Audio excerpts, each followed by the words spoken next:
আগৰটো ভিডিঅ'ত আপোনালোকে বৰসবাহৰ দিনৰখিনি দেখিলে, এইটো ভিডিঅ'ত ৰাতিৰখিনি দেখা পাব। আচলতে মেমৰি হিচাপে থাকি যাবলৈ মন গ'লে চাব পৰাকৈ গোটেইখিনি ক্লিপছ এড কৰি দুটা ভিডিঅ' বনালোঁ। আমি প্ৰায় 9টামান বজালৈ নামঘৰলৈ বুলি ওলালোঁ আৰু গৈ পায়ে কোনে কি মেকআপ কৰিছে চাই ল'লোঁ।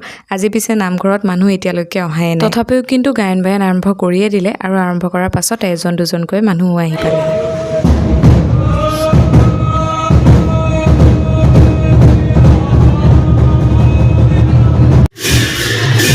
গায়ন বায়ন শেষ হোৱাৰ পাছতে এতিয়া সূত্ৰ আৰম্ভ হ'ল আৰু ল'ৰাজনে বৰ ধুনীয়াকৈ নাচিছে আৰু তাৰ পিছতে ভাওনা আৰম্ভ হ'ল। মই বহুত বছৰৰ মূৰত চাইছোঁ কাৰণে এইবাৰ মই বেছি ভাল দেখিছোঁ। দুই এজন বাহিৰৰ শিল্পী আছিল, কিন্তু বাকীখিনি গাঁৱৰে আৰু সকলোৱে যে ইমান ধুনীয়াকৈ কৰিছে ভাওনাখন। মই দুটামান ক্লিপ আপোনালোকলৈ আগবঢ়াইছোঁ, আপোনালোকেও চাওকচোন।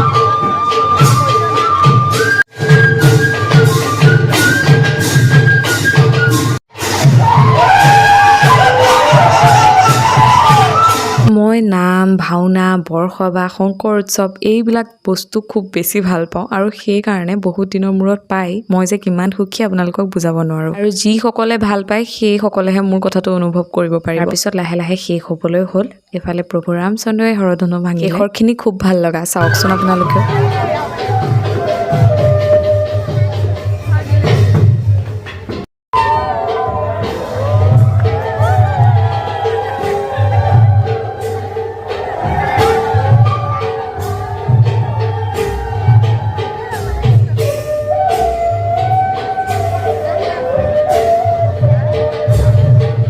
আৰু ইমানতে মোৰো বৰসবাহৰ ভিডিঅ'ৰ সামৰণি পৰিলে। দুখনমান ফটো লগাই দিছোঁ, আপোনালোকে চাওকচোন। আকৌ এটা মিনি ভ্লগত সোনকালে লগ পাই আছোঁ। আজিৰ ভিডিঅ'টো ইমানেই।